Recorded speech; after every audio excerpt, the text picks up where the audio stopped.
The Philadelphia Eagles beat the Commanders and are now 4-0. Jalen Hurts absolutely was cooking all day long. Emmanuel Forbes was frustrating, shadowing A.J. Brown. The NFL decided to give A.J. Brown a random drug test. And last but not least, Morrow was the defensive player of the game.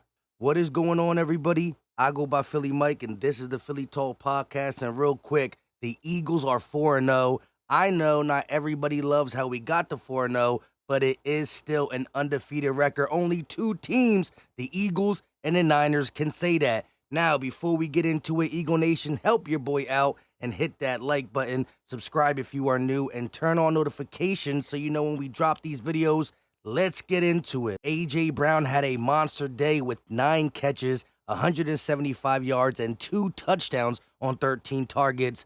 Going against Emmanuel Forbes only, he had 10 targets, 6 catches, 147 yards, and 2 touchdowns. Remember that, because he was frustrated.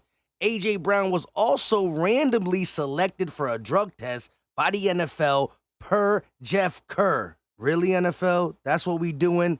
Giving my man a random drug test because he balled out versus the Commanders? I think they're also looking at the last 2 weeks where A.J. Brown has over 300 yards in 2 weeks. However, he spoke about how they let Emmanuel Forbes follow him, chase him, shadow him, whatever you want to call it. But look how frustrated Forbes was. How they were playing me? Yes. Man, they gave the young boy a lot of respect, man. He was following me, and he started following me, and it was like one-on-one most of the time, you know. So they gave him a lot of respect, you know, coming into the game. So, you know, so yeah. That's a big ask for the youngster to shadow A.J. Brown. The frustration was there. Devontae got him in college. Now A.J. got him in the NFL. However, the penalty on A.J. was big because it allowed the kickoff to be moved up. They returned it to the 35-40, and that sparked their little boom, boom, boom, boom touchdown to end the game, which was disgusting. We're going to talk about the secondary and the defense, but we got to get to Jalen Hurts. He was absolutely cooking. 319 yards, 2 touchdowns, 25 of 37, and of course, A.J. Brown was the main benefactor, but Jalen Hurts did spread the ball around a little bit. He got DeAndre Swift involved. Later in this, you're going to see Olamide Zaccheaus, Dallas Goedert, Devontae Smith, but A.J. Brown was the main benefactor. He was just always open. The Commanders didn't know what to do. As we talked about, they had to shadow him, and it didn't work. Devontae Smith caught a deep pass again against the Commanders. I think we see one every single time we play them for here on out. But when in doubt, 1K always open was literally always open. Jalen Hurts was making it happen. He was checking plays at the line of scrimmage. This was a beautiful pass to Dallas Goedert here, right? Off his back foot, just over the defender. Good coverage, but not good enough to stop the play. Jalen Hurts was throwing dots. These were covered passes. And then when you thought you had to worry about the arm only, he showed you why he can get busy with his leg. Olamide Zaccheaus caught a crucial 3rd down after dropping the pass before. Hurts still had the confidence to go to him. Again, clutch situation after clutch situation. Jalen Hurts stood tall in the pocket. He didn't really run that much. He didn't really escape the pocket. He was doing all this from the pocket, and he was so accurate throughout this whole game. You can't make this stuff up. I think this is the game that put Jalen Hurts right back to where we thought of him last year as a guy who can do it all. Run, pass, stay in the pocket, extend plays. So I'm glad this was the game. Last year against the Commanders, he threw for 300. This year, he threw for 300. A game late, but we are back. And that's why I told y'all to relax, right? Jalen Hurts didn't look like the MVP week 1, 2, 3, but week 4, he looked exactly like the MVP. Now, real quick, before we get to Morrow and the D-line, who had 5 sacks, listen what A.J. Brown said about Jalen Hurts. A.J., what'd you see out of Jalen today? What I see out of him? That fire, you know. That fire he kind of woke up a little bit, you know, and it gave everybody a boost, you know, because so, most of the time, you know, Jalen just no matter if the game's on the line, he throws a great ball. He's gonna be mellow. But that fire showed today, and that desire, and I'm proud of him. I think he handled the game really well. He went through his reads and he was just giving, taking what they were giving him. And so yeah, we're still we're heading in the right direction, and most definitely he leading us. So I mean, that's all you could really ask for. Now let's flip it over to the defensive side. Nicholas Morrow was an absolute monster this game. He had to win the defensive player of the game. And just think about this. He wasn't on the roster to start the season. He barely made the practice squad. We're not the only team that passed on him. All 31 teams looked at him and said, nah, we're good. The Eagles got him back on the practice squad. An injury to Nakobe Dean, and now he's starting. And this is what he did. Nicholas Morrow finished the game with a career-high tying 11 tackles, 10 solo, a career-high 3 sacks, 3 tackles for loss, 3 quarterback hits, and a forced fumble. You can't make this stuff up. This is high-quality play.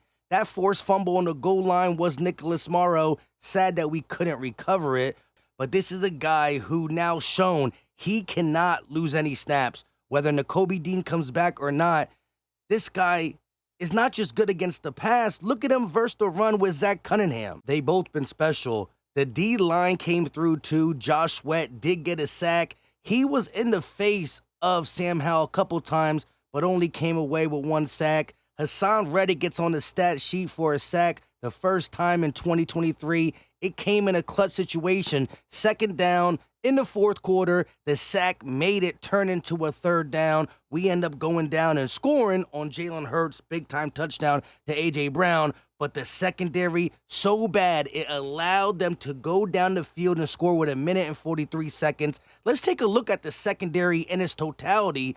How many wide open passes and why were each wide open pass and or flag on 3rd down? Sean Desai absolutely got out-coached by Eric Bieniemy, but the 3rd down wide open passes were crazy. Here we got a 3rd and 4. Eagles need to get off the field, but wide open Commander, they stay on the field. Slay had some good plays, but some lackluster as he was caught jogging on this play, but another 3rd and 4. Wide open Brown, Slay got a jog to him. Bradbury didn't get beat on 3rd down, but he had a big-time holding penalty on a 3rd and 8. These are the plays that the Eagles got to get off the field, and the secondary didn't take advantage. Terrell Edmonds, not a 3rd down, but the D-line gives you a beautiful chance to get a pick. It hits you right in the hands, and you drop it.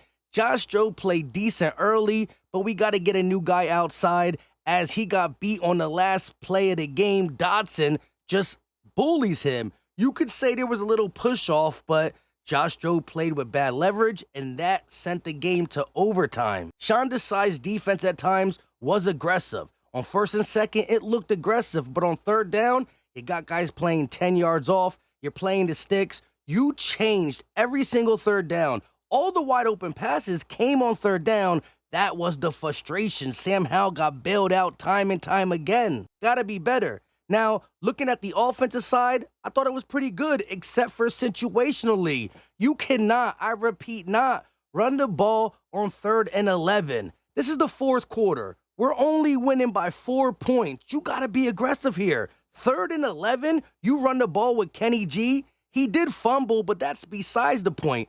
I mean, during the game, I was yelling, get him out. But situationally, you're only up by 4. You need to score. You can't settle. The red zone has been a problem for things like this. Settling for field goals. Settling. When you decide to call the run, you are pretty much giving up on 3rd and 11. You can't do that. That's the situational play calling that I think Brian Johnson got to get better at. I think overall, the play design in this game was nice. That's why Jalen Hurts was cooking. But situationally, we got to be better. Now, real quick for GP, everybody who says the tush push, a.k.a. the brotherly shove, always works, why didn't it work for 2 teams? Here you got the Chargers trying to do it on the Raiders, and it did not work. Next one, you got the Patriots trying to do it on the Cowboys, and it didn't work. Again, this play shouldn't be banned because it's not unstoppable for the rest of the NFL. It's only unstoppable because we got the personnel to do it. And everybody thinks Jalen Hurts, the runner, the strong guy. But if you watched yesterday, he was dicing them up like crazy. Let me know your thoughts in the comment section, Eagle Nation. I go by Philly Mike. I'm feeling a lot better. Got a lot of rest after the game. Shout out to everybody who came through the play-by-play and all that good stuff. Get your merch. We saw Nolan Smith rocking the Philly dog hat on his way to the game. This is his new go-to game day apparel. Get yours. The link will be in the description, and you can find it pinned at the top of the comment section. Plus, we got the Air Hurt shirts and the Philly Dog shirts, plus some hoodies, a new Philly Dog logo, and much more. Drop the muscle emoji in the comment section if you got nothing to say. And at the end of the day, the Philadelphia Eagles are 4-0. Only 2 teams are undefeated, and it might have been on the back of Jake Elliott's leg, but to get there, who put up the points? Jalen Hurts and his arm that everybody tried to say was not here in 2023. Philly Mike and the people who follow me knew he was going to come out to play very soon, and he did versus the Commanders. Until next time, you know what time it is. We out.